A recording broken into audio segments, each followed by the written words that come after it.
Hey, what's going on YouTube? It's Lazy Gamer, and I have an interesting Rogue Company video today. It's not going to be focused on my gameplay necessarily. It's going to be focused on new changes coming to one of the characters, Saint, who's typically a medic role in Rogue Company.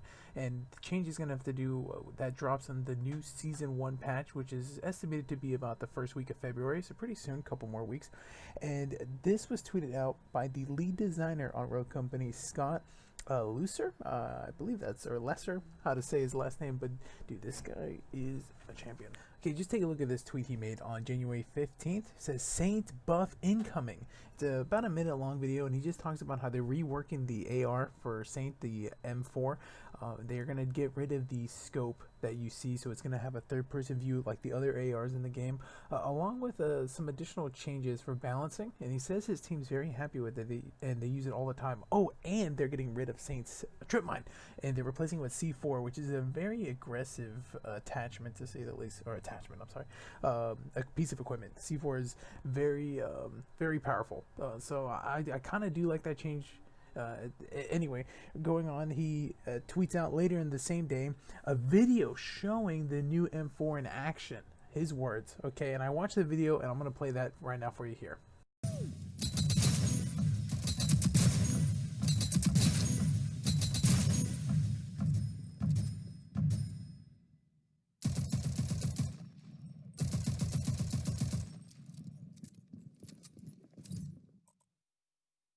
Save the day, get paid, right?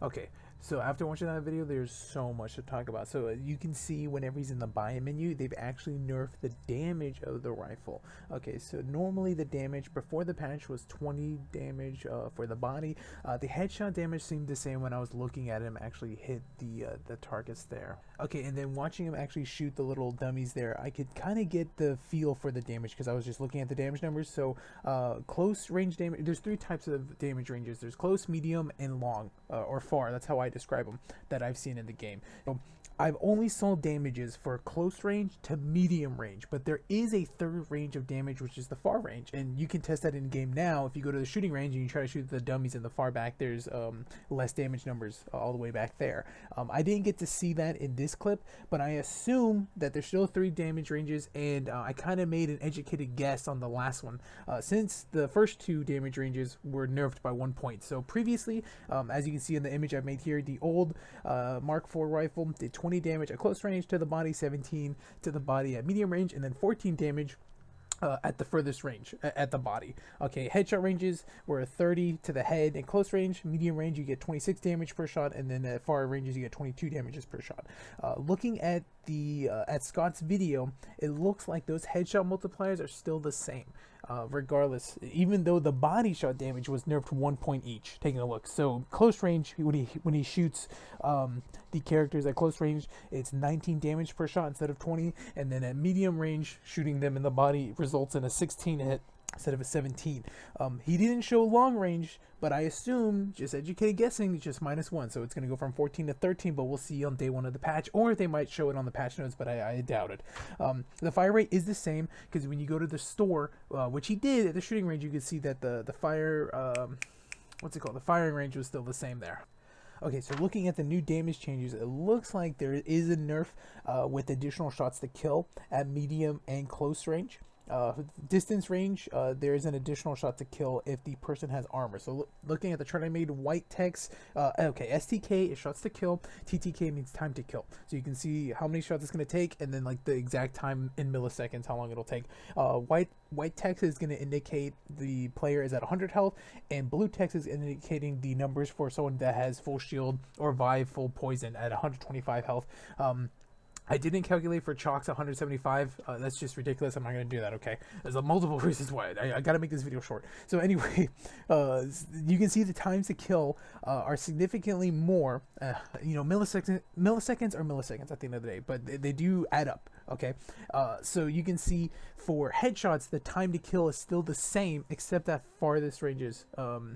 Oh, I'm sorry. Oh my goodness. No, that's incorrect. For body shots, the times to kill are the same for someone that has shield compared to someone who doesn't have a shield. It is going to take a little bit longer if someone's just normal 100 HP. Now, headshots are still the same, so that doesn't even matter since those damage numbers were not adjusted. But regarding shots to kill, it's going to take an additional shot to the body with again up to the furthest range.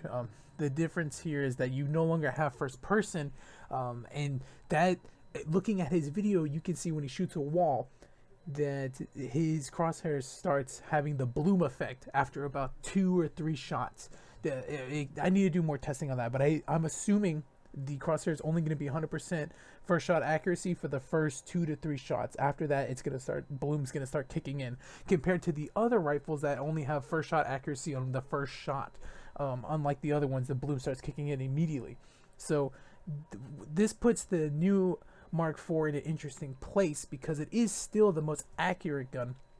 But regarding time to kill, it is the slowest gun. Okay, looking at this graph that I made comparing the new Mark IV compared to the normal K830 and the HMR, which is Dallas's gun and Trench's gun is the HMR, and the K830 is Daima's and Ronin's.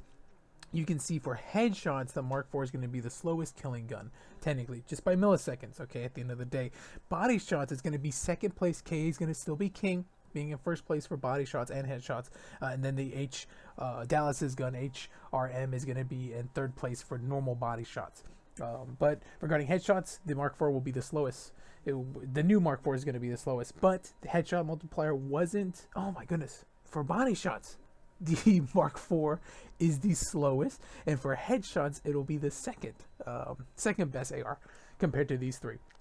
And the headshots multiplier wasn't changed again. So what affects it is its placement in normal body shots. Typically, you should be aiming for the head. It is the fastest time to kill. And so these numbers do vary when you mix in headshots and body shots.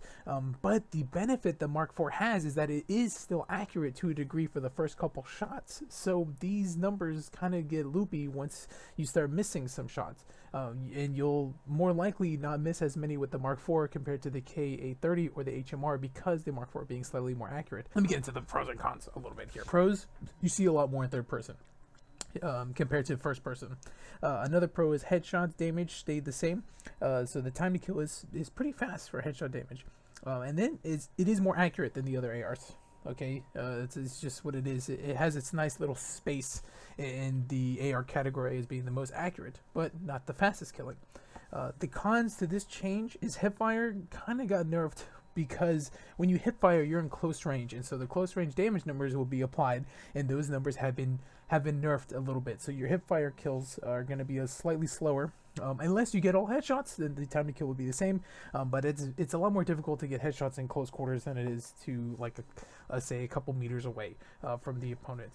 Another one here is the consistency has been removed and reduced to a degree because the gun is no longer 100% accurate when you aim down sights following the crosshairs. The bloom starts kicking in after the first couple shots, so you only have so many shots before the bloom kicks in, and you have to either stop shooting, readjust, let the bloom reset, or you keep shooting and you pray for the best, really. But at range, you're not gonna hit anything. So that means another con would be you can no longer spam the Mark IV. Now, granted, I haven't played rank with it. I haven't played any competitive matches with Sage. I've only played competitive strikeout, which is the casual strikeout mode. But that mode is sweaty, dude. Like, people come to play when they play strikeout, all right? And I played Sage for a very long time. I got him to level 5. This way I can get his, like, calling card and his border and stuff. That's what I'm trying to do with all the rogues. But dude, I found Saints Mark IV at medium range was a pretty good sweet spot because you can just aim down sight and spam people and hold the trigger down and just send bullets, consistent straight bullets into a tunnel, a certain choke point, and the enemy team could not push up. And if they did, they would get super lit, dude. Like, you either down them or they would get to one shot, and then your team could finish them off. It was that easy with aiming down sights. Now, removing that consistency of being 100% accurate, you can't spam it as much. I think that's a big con. But I mean, we can only see once the game actually updates and we get to play with it a little bit more. My thoughts on this, besides those cons, is man, it's really going to affect the way you play Saint. Now, I think he's actually going to be a lot more of an aggressive player, similar to Dahlia, that she can be aggressive because of how her healing works. She has to be so close to the person in order to activate it, which is still a far range. You know, you can really be like halfway across the map and still activate it, because I think it's like 30-40 meters or something like that. You have to be, it's pretty far. But anyway, third person shooting gives you some benefits there with playing a little bit more aggressive, since you can kind of corner camp and then you push out whenever you need to shoot and then go back to corner camping. Another thing is okay, so fights in high competitive games are quick. They're not drawn out gun battles. Okay, you're corner camping, dude. You're waiting until you can see your opponent make a mistake, and then you light them up, dude. So for competitive play, it's about not missing your shots and staying protected. That's the way to do it, because when someone gets down, that's a big drastic change. Okay, it's getting information to not missing those shots. Having the Mark IV be that accurate is going to be interesting in competitive play. I think he might get picked a lot more, even though his gun is nerfed, because competitive players are more likely to hit those headshots. Headshot damage is still the same, and I think it is easier to hit headshots in third person than it is in first, just because it is kind of weird switching from third person to first person whenever you do aim down sights. All in all, I think this is a good change. It's something that I do support. The devs that they do. I think the damage nerf was probably needed, because of their testing. They found that third person you could be a little bit more accurate, whether that is because controller gets better aim assist in third person than in first person, or for whatever reason they found that they needed it to be nerfed. So I found that the change was good, and the damage nerf was probably needed, but we'll see. You know, once we start playing it, we'll see how it feels. The gun could drop off because it's such a slow time to kill compared to the other guns. Also, C4 is great for strikeout. Like, I never used the trip mine. I never wasted the money on the trip mines for strikeout. I really didn't see them used at all whatsoever. The C4 is one of the most annoying gadgets in the game, so that is something I feel like will make Saint a lot more aggressive. And so this added third person weapon for him, compared to the other, he has a burst one. That one's really good too in competitive play, as well, a burst weapon. But this will be an interesting change, to say the least. And excuse me, can't wait till February. I want to try it out to see how I feel about it. And that's pretty much it, guys. If you liked the video, please share it, like, subscribe, whatever. Follow me on Twitter. I posted these images on Twitter too, so everyone can reference them and stuff like that. And I'll have a link down below to my Twitter and other social media platforms. I hope you guys have a great day. Bye bye.